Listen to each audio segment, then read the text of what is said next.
Bismillahirrahmanirrahim. Assalamualaikum warahmatullahi ta'ala wabarakatuh.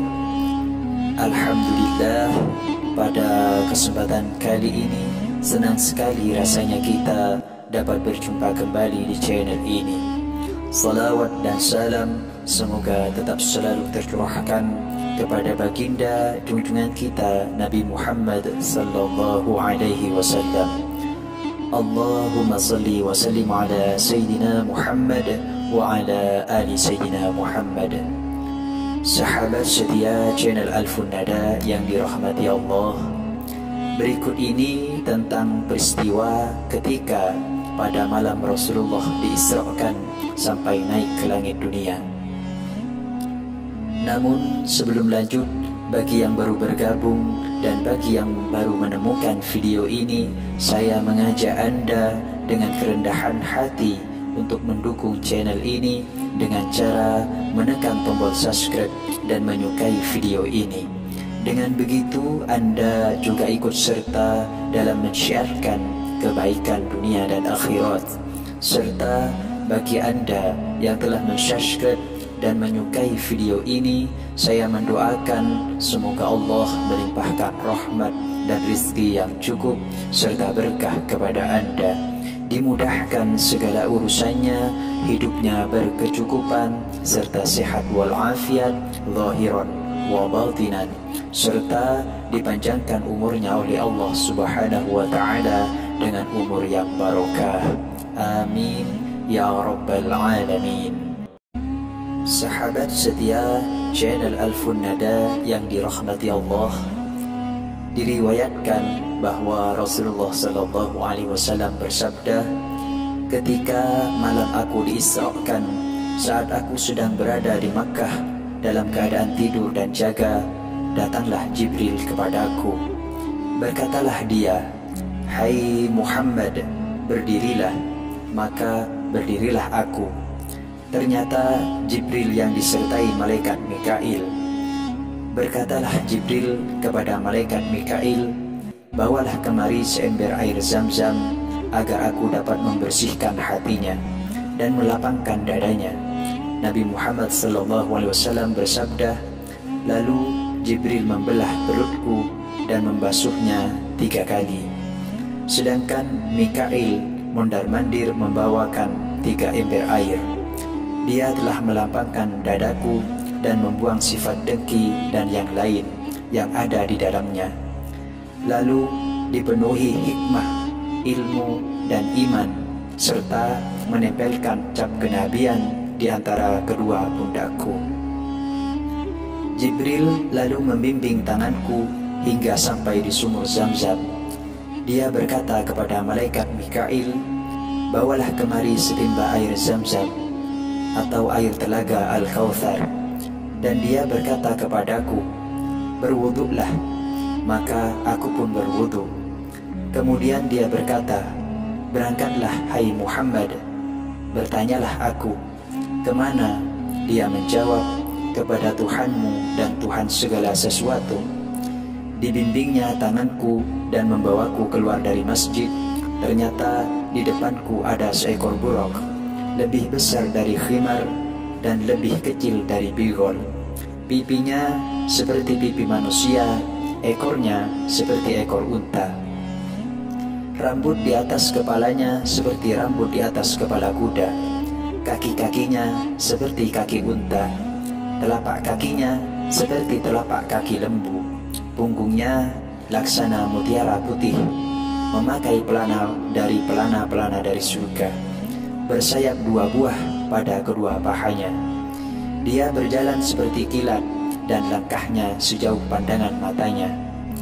Jibril berkata, "Naiklah." Dia adalah binatang yang dikendarai Nabi Ibrahim alaihissalam ketika berkunjung ke Baitul Haram.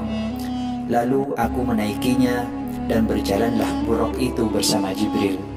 Berkatalah Jibril, "Turunlah, maka kerjakanlah solat." Nabi bersabda, lalu aku turun dan mengerjakan solat. Berkatalah Jibril, "Tahukah engkau di mana engkau telah mengerjakan solat?" Aku menjawab, Tidak, dia berkata lagi, engkau telah mengerjakan solat di Thaibah, dan kesanalah kelak tempat engkau berhijrah, insya Allah.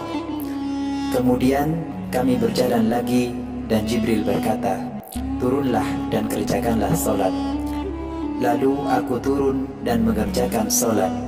Berkatalah Jibril, tahukah engkau di manakah engkau telah mengerjakan solat? Aku menjawab, tidak. Dia berkata lagi, engkau telah mengerjakan solat di Tur Sina, tempat di mana Allah berfirman kepada Nabi Musa alaihissalam. Kemudian kami pun melanjutkan perjalanan lagi. Berkatalah Jibril, turunlah dan kerjakanlah solat. Aku lalu turun dan mengerjakan solat. Berkatalah Jibril, tahukah engkau di manakah engkau telah mengerjakan solat?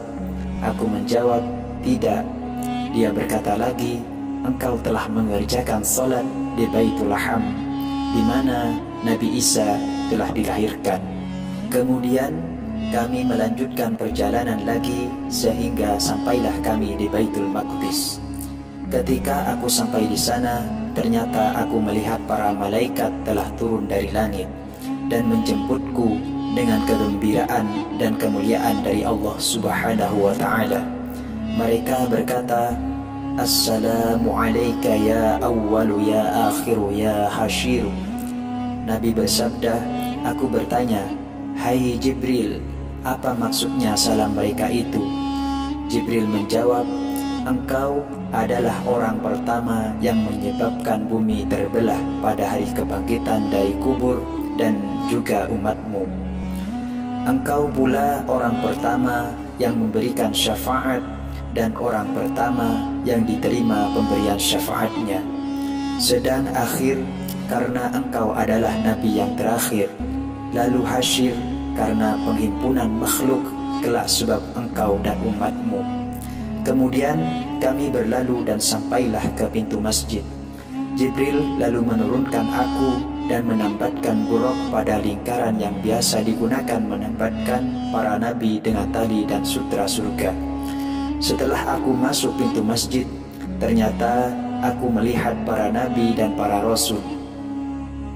Di dalam hadis Abul Aliyah disebutkan, ruh-ruh para nabi yang telah diutus oleh Allah sebelumku, sejak Nabi Idris, Nabi Nuh alaihissalam sampai pada Nabi Isa alaihissalam, semuanya dikumpulkan Allah Azza wa Jalla. Mereka memberi salam dan penghormatan yang diucapkan para malaikat.